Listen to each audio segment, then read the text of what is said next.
In the land that is called holy, in the Holy Land, there are two great seas. The Sea of Galilee, which is also called the Sea of Tiberias. It is a sea that is teeming with life, and we hear quite a bit about it in the Gospels.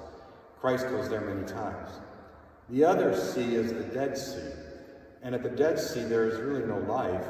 Today there are spas and places to go for exfoliating your skin and things like that, but really no fish, no foliage, nothing at all. Both these seas are actually fed by the same land area, but one is teeming with life and one is completely dead.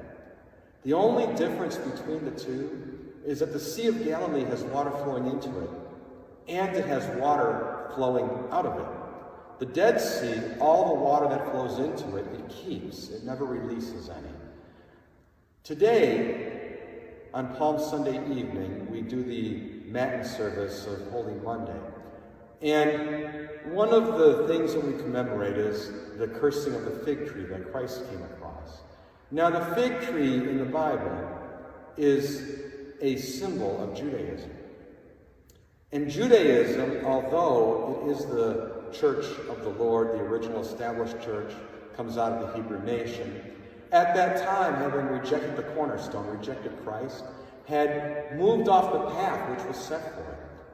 And because it was not bearing fruit, it was cursed to never bear fruit again.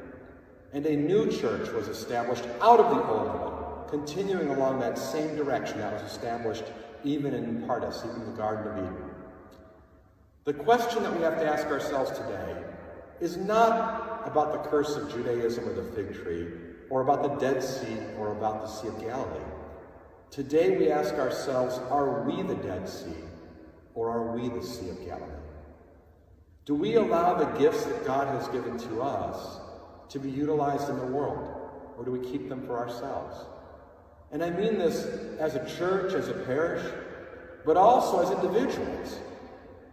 There are times when there are difficulties in the world, and when those difficulties arise, do we utilize what God has given us to alleviate the suffering of others? Or do we, as is said in one of the parables, build grain houses to hold up everything that we might have? So today, when we think about the fig tree, and we think about Holy Week beginning, and we think about the end of Judaism as God's church and the establishment of Christianity and the Messiah and the Christ, let us think about how it manifests within each one of us, so that we ourselves can be true soldiers of Christ, that our names be written in his book of life.